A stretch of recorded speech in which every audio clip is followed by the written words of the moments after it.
Okay, John. 1, 2. 4, 7. Ah, ooh, Harder.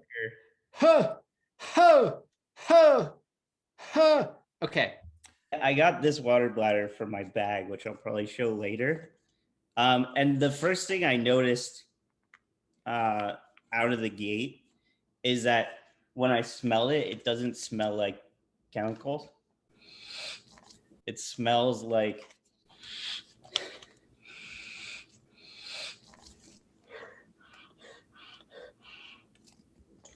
inert. I don't know. It feels like it's made out of polypropylene. Does it just smell like nothing? Pretty much. Nothing like the It has a inside of your bit of a soul? sweet smell. It could be any sort of elastomer, thermoplastic elastomer. So it came with a tube. I didn't smell the tube. Do we smell things on this channel a lot? I guess so. Yeah, this smells more dangerous. Try blowing out. Did anything come out? No, my ears popped. I recently learned that Howie Mandel can't do his glove over the head thing anymore because he blew out his sinuses. It's a shame. That's a reference that nobody's going to get. So we're just going to edit that out. Well, boomers will get it. So it came with this super cooling towel. Have you ever heard of that? I've never, I mean, I don't know sports. So What do you mean? I don't understand what that is. that's what I'm saying. I haven't. Instant cooling, refreshing, and breathable gadget for sunstroke prevention and cooling relief in summer.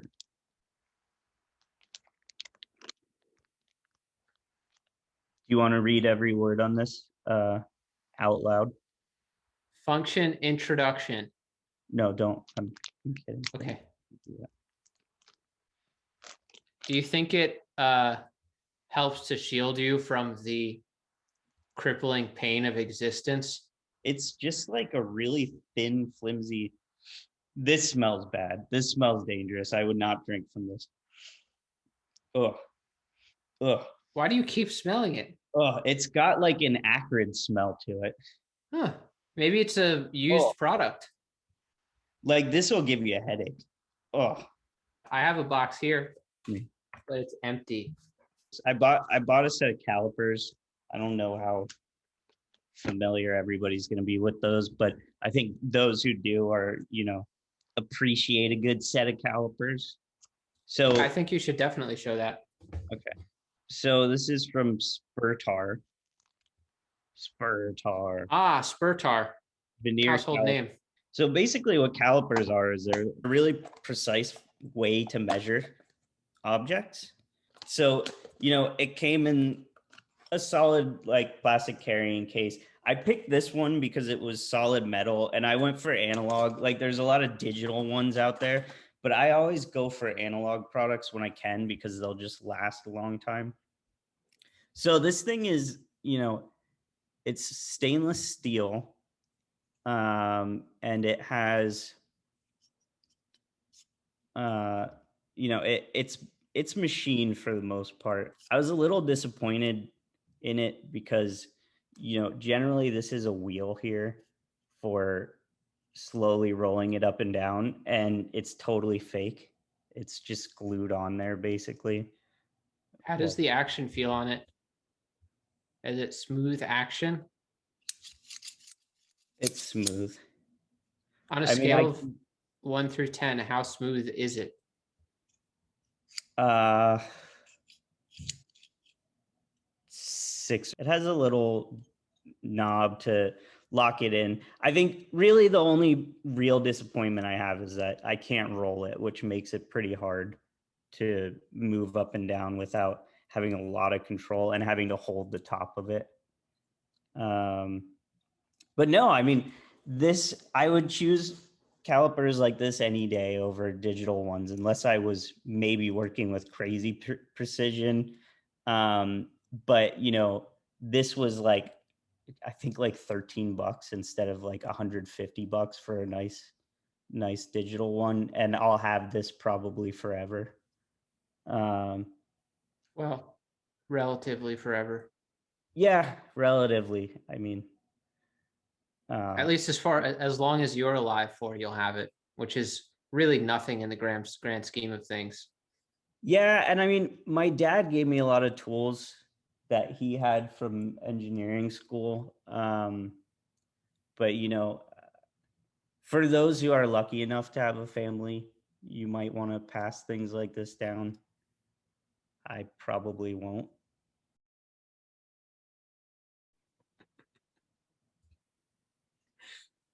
So, I mean, maybe I can donate it. I can give it to one of my like mentees. Okay. Anyway, yeah. I mean, that's the calipers for you. I mean, so anyway, like I said, this is sort of on trend with like these things that I bought for probably 15, 20 bucks at the most. And I think they're good products. Like usually I look pretty closely when I buy things like this, and I'm not looking for the best of the best, but it's the best of the $20 range. I got a box here. It's actually not box, but I got a computer mouse here. So this is a computer mouse that I bought from Amazon. It's called Cinda. Very interesting. Hold on. Well, go ahead. Okay. I'm not listening anyway.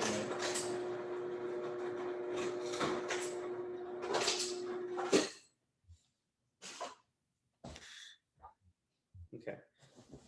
Go ahead.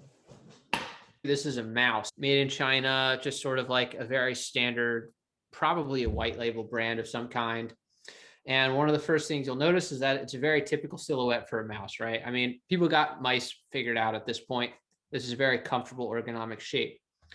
Although, Mark, and you probably have an opinion on this, one of the first things I notice about this is that the click is squishy. It's not like a click, it's like a fucking squish. What the hell is that? Yeah, it's got a squishy click. It's very upsetting. I think it would be hard to make an upsetting mouse, but this comes pretty close to it. And this kind of highlights the importance of tactility in design, because this is not it. It sounds like torture. Yeah. So that that's your aside, daily driver? You use that every day? no, this is my wife's. She's never said anything about it? She's never said anything.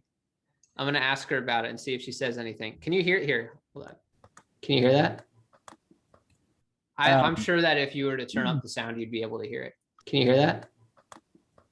No, because it's squishy. No, I can hear it. I can hear it. Do you see the pattern on there? It's really subtle. I don't know if you'll be able to see. No, there's no way that's going to come through. Okay, go for it. See that? It's a really, really subtle texture. You can barely see it. Yeah, it's kind of like not a triangle, but like a three-pointed star. Yep. Totes. It's kind of cool because it gives you like a little bit of visual interest. It sort of gives a suggestion as to where the touch point is, although you can't really feel it. You don't really feel it when you're using the mouse at all, but it's there. It's a nice subtle detail. Yeah, and then if we look, we got some little feet here. I don't know if they're like TPE or what they are, but this obviously comes apart.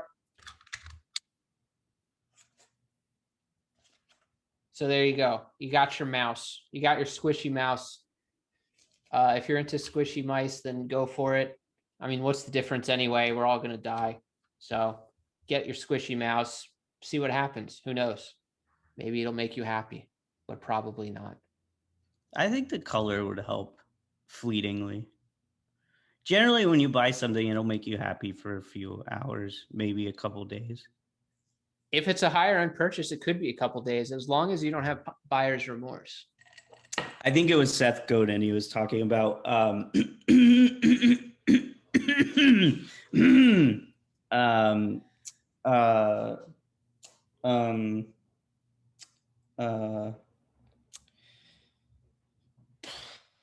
what's it called when you're really tired? Fatigued, exhausted. Yeah. Choice fatigue. Choice fatigue. We're gonna do the hardest worst cut from what you said to me going, yeah, or choice fatigue, as coined by Seth Godin. I really like that color on you. I'm a little disappointed that that's your wife's. Sorry. It probably works for her too because we have a similar complexion. I really recommend you don't ask her about the click because I think it'll probably drive her insane. I don't think so. She's not like that. She She has looks, a joy. She has a joy for life, and she can choose to ignore things, unlike us. I don't know, man. I think it might end up in divorce. And then you and I will be roommates for the rest of our lives. I'll We'll marry you. like two of those grouchy old men. Like that movie Shut Up Little Man. It's like in the Muppets where there are those two old guys in the box seats. Oh yeah, I was gonna say Bert and Ernie, but no, you're talking about Reginald and Smirnoff. I Yeah, can't remember their names, but I know exactly who you're talking about because they gain joy from other people's misery, which is kind of the only way I can. yeah, exactly, exactly. I can't believe I can't remember their names. Um, I didn't even know they had names. you know they're bolted to the floor. They can't leave. That's sad. That would explain why they're always there, though, at least.